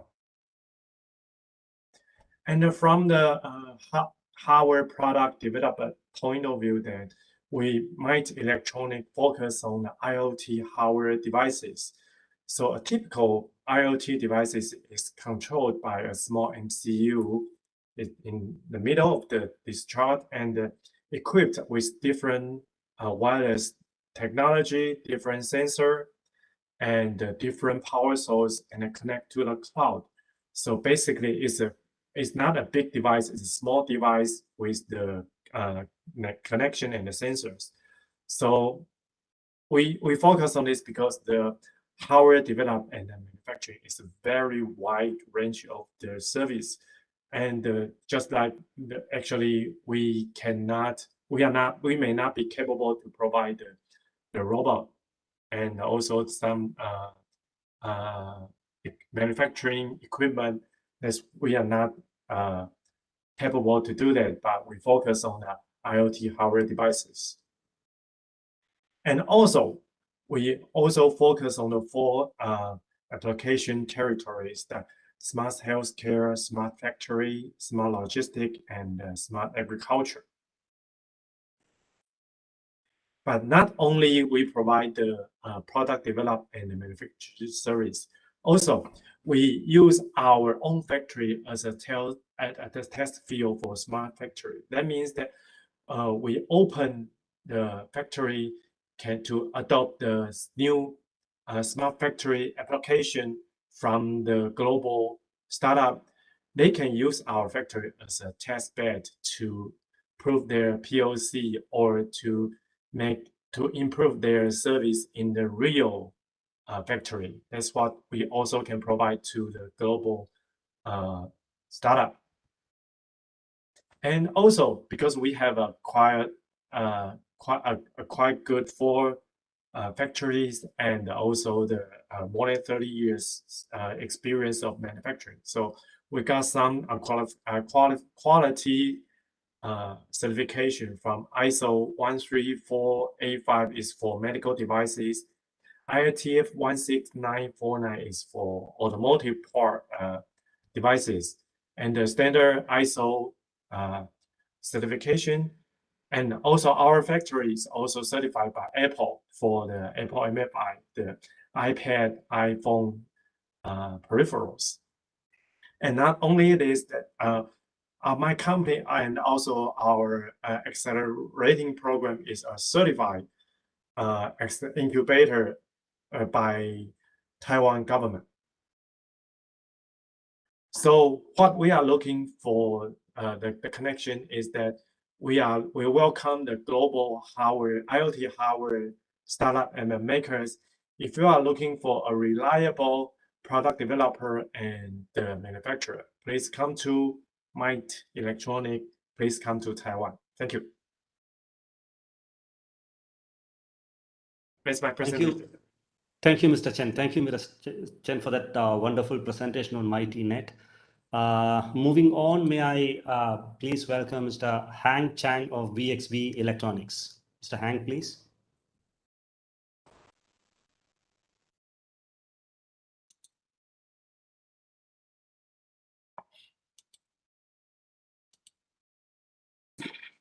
Okay. Hello, namaste. Hello, good morning and good afternoon. Okay, I'm Hang Zhong from BXB Electronics.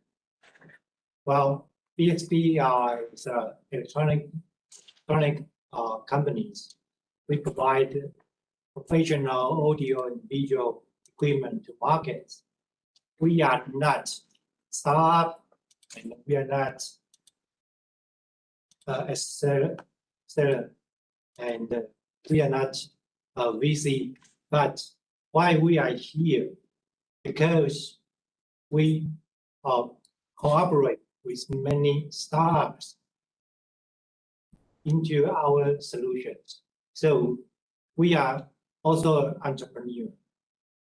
What BXB do, we use technology to break the boundary of communication. We would like to make communication easier and simple between human and system and human and system. Well, AI, 5 generation networks, big data, a lot of the smart systems enable us to do a lot of things we were not able to do before. But now we can do a lot of things. However, we see a lot of smart systems isolate and complicated, difficult to use. And more important, the total cost of ownership is unacceptable. So that's why we are doing. Okay, let me move ahead and down to detail. Okay, BXB, yeah, we have provide a lot of audio and visual solutions products into markets, and we have won a lot of international award. For example, Taiwan Excellence for 7 consecutive awards, and good designs from Japan, from Europe. So we have a lot of awards products. I will not bombard with you a lot of product information. Today, I would like to invite more partners. If you are a distributor, professional audio-visual distributor, installer, system integrator, or startup, if you have a solutions, AI solution or whatever, if you are focused on corporate, education, and government, and you would like to make communication better, easier, please contact BXB. Next, I will let you know more about BXB. This year is BXB's 30 years anniversary, and we say happy birthday to BXB. Also, in Taiwan, especially conference systems, we have around 60% market share in Taiwan. So we have markets, we have a channel, so we have a platform. Okay. Also, we have distributors more than 50 countries. In India, we have a very strong distributors partner in New Delhi, and we had participate international trade show InfoCom at Bombay for many years.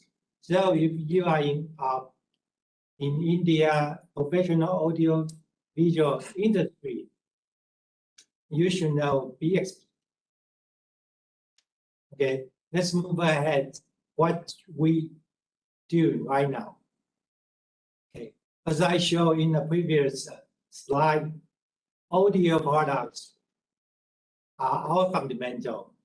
Within several years, we developed visual products such as video walls or IP streaming solutions, PTZ control systems, or every over IP solutions, including decoder, encoder, controller, and platform. You can see now we are target smart meeting room solutions. Okay.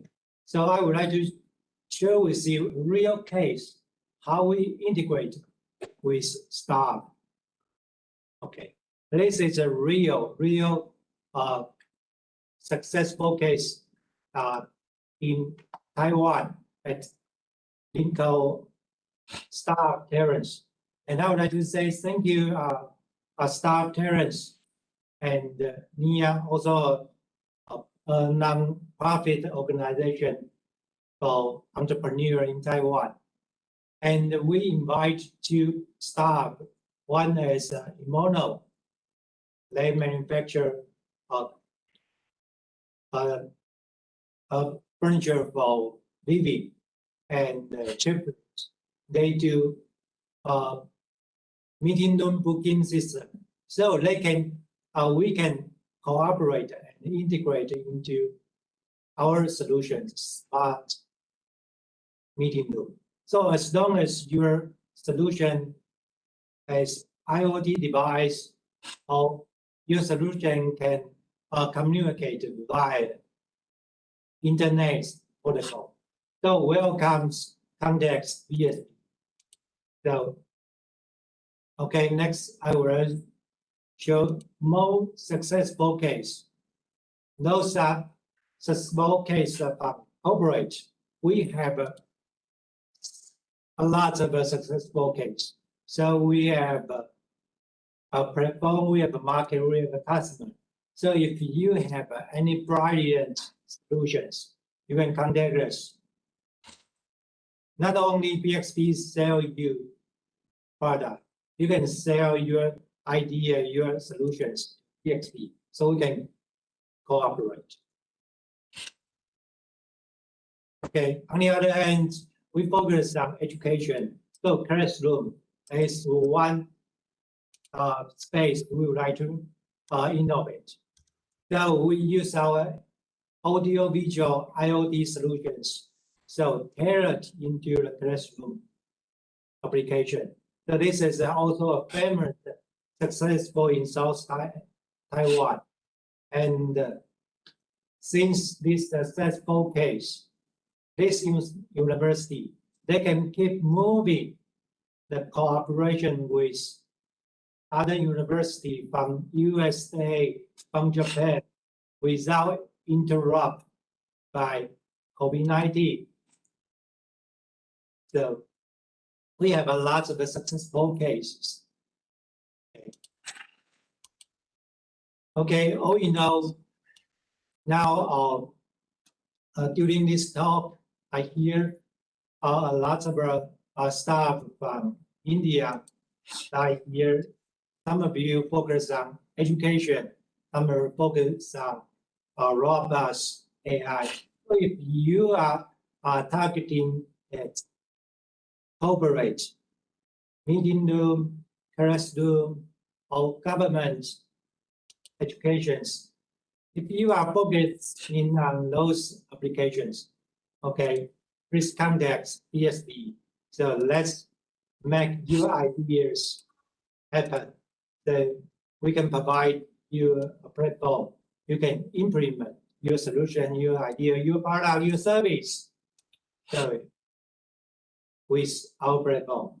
Okay, all in all, I'm Heng Zhang from BXP. Thank you.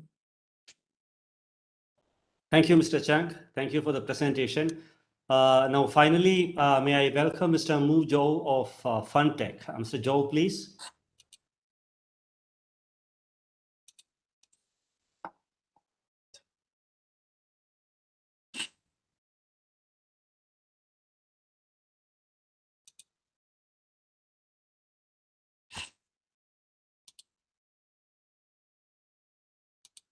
Mr. Zhou? Yeah, hello everyone. Sorry, I just unmute myself. Okay, yeah. Okay, hello everyone. I'm Mail, the Director of Business Development in FUNTEK. And sorry, I just have some technical issue before, okay? So to be honest, it's getting harder and harder to build awesome conversation experience efficiently currently, especially in our business scenario. So And as a customer, we used to revile our social account like WhatsApp or Facebook in order to communicate with store or service provider. It's really annoying for us. So we do want to chat with vendor directly instead of trying to provide our personal information. And second, as an employee, in order to provide better service to our customers, we used to provide our personal messenger account to a stranger. Besides, for business requirement, we need to maintain multiple social messenger. It's really hard for us to do this right now. And a third, as a company owner, if we still really rely on social messenger nowadays, it's unable for us to supervise all the chat log to guarantee the service level of our clerks, and none of the chat log can be kept by ourselves. So we're trying to building the best chat solution for all the enterprise in the world. So okay, first, we try to eliminate the chat barrier. We think no more chat app download or registration required first, and only one click on the URL or one scan to the QR code directly to the chat. It's really convenient for all the customers. And the second, no code chat sauce. We try to provide this kind of solutions to you.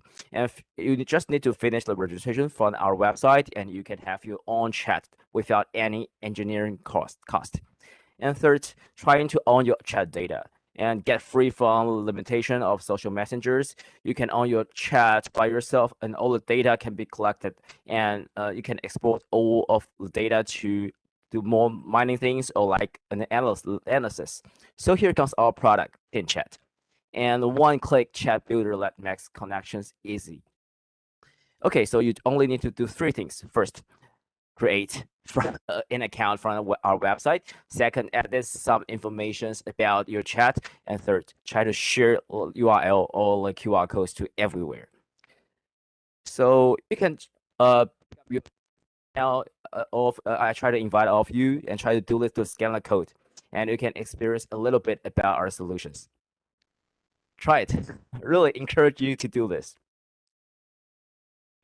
Okay, if you try to scan the QR code, and you will Butler will pop up a website, and you only need to directly get into the chat, and you can send all the message to me. You know, I got some message like this from here, and we also provide an app for the QR code or URL owner, so you can reply the message directly. So currently, we have more than 1.2 million app downloads and provide our service to the users from more than 25 countries. And we've already served more than 5 companies and upgrade their services. So let me show you some use cases currently in our business side. So we've mentioned about Mid Taipei, one of the famous exhibition in Taiwan. Last year, they have already adopted our solutions to provide to all the overseas business to join to the online exhibition. So which means all the participants in the exhibition just need to scan the QR code and can directly communicate with you. Because for social messengers, they have some regional limitations, like in Taiwan or in Japan or Thailand, we use Line, and other place might be like in like maybe in India, you used to use Facebook Messenger or like WhatsApp. So different country use different kind of instant message. So we try to provide a messenger that can cross all over the regions.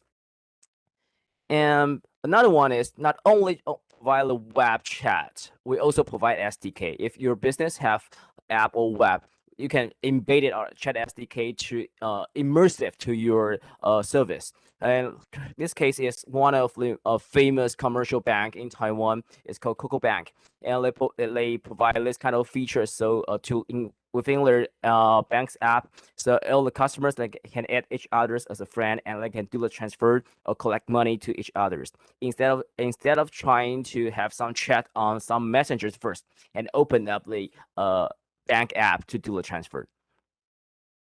Another case is Acubus is the biggest event community right now in Taiwan. So they also build its networking features with our chat SDK and lets all the members to match with one another according to interest and industries. So it's like a friend or community, friend community like this. And another one is Hankun, is the famous retailer of digital products retailer in Taiwan, and they also add our SDK within their app, so they have provided an features for like ask professions buttons. So all the stuffs, even in physical store, they can be like customer service to all the their customers. So basically, pin chat is more affordable, efficient, and powerful comparing to all the other chat solutions, either like live chat or messenger or some chat API or like chat aggregator. Pin chat can support both physical and online scenario. 5 minutes to finish all the setup things and save your engineering cost. So we really encourage you to can try into, because we provide freemium version. You can go to pinchat.me, pinchat.me, and you can experience the freemium things and try to explore more about our features. And not only chat, we also provide lots of chat features for the for our business scenario. Like we provide 6 languages, and we have some features like rich menu, chat widget, and also chatbot and questionnaire and survey, so you can finish all the survey within your own chat. And we also provide another model called team management. So all the business owner, you can supervise all the service like chat or like over you can like standing on in the top area to see all the chat about your clerks. Oops, I don't want to go one by one, so skip. And also, okay, so we also have some exhibition overseas, like in US. We just joined CES this year as online exhibition, and also AWS and even Korean Express. So we are FUNTEK. We want to bring that convenient chats to every business conversation scenarios. If you are interested about our service, especially all the companies in India, we're really willing to chat with you more. Thank you. I'm Mu. Thank you, Mr. Joe. So with that, we come to the end of the presentation sharing, and I hope that people from both the sides, from Taiwan as well as from Kerala, would have a taste of how the other geography looks like and what's happening in the other markets. So I could also see some of the traction, easy and the low-hanging fruit kind of things, from the presentation that we had today itself. For example, some years back, like we in TCA, with the support of FCCI, did some survey on India. And at that time, the major interest we had in our mind is Taiwan is known to be the hardware manufacturing destination. And at that time, a very few number of hardware-oriented startups were looking at mentorship and other kind of support in terms of coming up with their product. We have a typical example wherein I don't want to mention the name, but a startup in Hyderabad was designing some wearable device, but ultimately the form factor of the watch was something really huge that people won't really intend to wear it. And then we could able to connect them with a company in Taiwan, and with the mentorship, that company could considerably come down in terms of the form factor, and really it looked like a watch to be worn in. And similarly, I could also see here that Mr. Amit Rahman was mentioning that their current model of war and WASI, from there they can probably look at coming up with their own product, wherein companies like Mighty Net can support them in prototyping or even like manufacturing into a scalable size. So since we are running hugely out of the time schedule we have, a quick question to some of the Kerala startups here, like after going through the presentation, the opportunity, the soft landing support that was offered by the startup Terrace and some of the exhibitions that were being shown in the previous slides. How would you look at testing the water in Taiwan? Like, if so, whether would it be just for the market, or would it be for any other, say for example, like co-working with some other similar kind of startups or a technology provider in Taiwan, or would it be for mentorship, or would it be for funding and things like that? So I'll just call upon the word, and you can just mention your intention of tying up with Taiwan in 2 or 3 sentences. So Can I go ahead with Mr. Jyotis first? Sure. So we'll be looking at to expand our client portfolio in Taiwan. So if any companies would like to use Zappyhire to manage their talent acquisition, that would be the best. And in fact, there are multiple associations also be part of the discussion. So we can work on some interesting discount, programs for the startups who will be joining. So many startups we support globally. So definitely we can add values to their hiring values. Okay. Okay. Thank you. And since hiring is a global thing that we don't have to have much, tensions about the cultural difference and cultural, disparities between India and Taiwan. How about you, Mr. Thompson? Yeah, so I would believe small businesses are different in different locations and places. And more than anything else, I would look for existing vendors or distributors there, or existing small businesses who reach out and give services to other small businesses. So we can partner with them and help them have a new additional channel of revenue as well. Okay. And they will give us the inputs on how could we be really more relevant, or small changes we need to make to Okay. bridge any gap, if at all, in terms of how businesses are run there. So we look forward to really come out with an opportunity for other businesses there to earn, and we are willing to do what it takes to maybe heavily discount, or to maybe have hosted servers there and our product run there at no cost in the initial traction period. Okay. Okay. Wonderful. Wonderful. So, Mr. Amit Rahman, are you there? Mr. Amit? So I think Mr. Amit is not there, but let me ask Mr. Chen, Mr. Frank Chen, like Amit was mentioning there, basically, they work as a value-added reseller of, selling some of the robotic solutions to the Indian customer. But my suggestion with some of the hardware-oriented Indian companies are, like, if they get a good partner from Taiwan in terms of helping them to come out of their own product. So how would you feel, Mr. Chen, that MightyNet could support the hardware-oriented Indian startups in India? Sorry, I didn't get your point that. Basically, I was asking, like, how do MightyNet could support the hardware-oriented Indian startups in providing them solutions, like developing their product, or providing the prototyping services, things like that.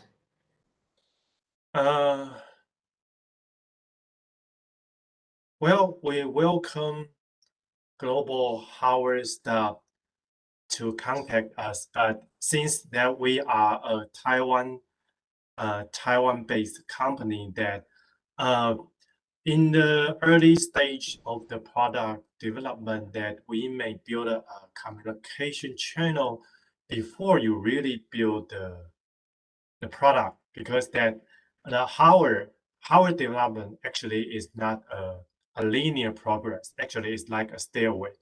So you must have the step. You must build us some significant progress to achieve the next level. So before you really build a product, that we can offer you that some consulting service that before you really build a product. And then you need to really hands-on to make your prototype. And Okay. here that so for the functionality verification, that you must be done by yourself, because the hardware startup, actually you need to be the expert of your application. And the product developer or a company like MightyNet, that we are an engineering team, that so when you really consolidate your idea to probably a feasible solution, our team can help you to make it commercialization of your product. Okay. I think that's what our major character in the hardware startup ecosystem. Okay, wonderful, wonderful. I think that will really be helpful for the early stage hardware startup who look at coming up with their own product. Thank you, Mr. Chen. And to Mr. Joe, probably I'll put it this way that the social, the social networking apps are many, and it's highly been an increased trend among the common people to network with other. And especially when it comes to the business, it is very key to have a networking. So how, looking at the India, its geographies, and the large market that it's hold, how ideally or how interestingly would you be to test the Indian market?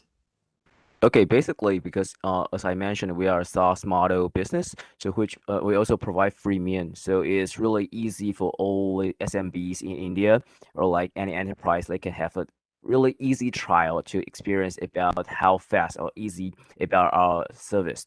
And besides, even though there's lots of social messengers right now currently globally, but actually there's quite rare about business focused chats, which means we try to separate your social media and your business side about business messengers, because only like some like Slack, they only provide B2B or within internal or enterprise internal chat, instead of trying to have a bridge between customers and a service provider or like us or a corporate or a physical stores.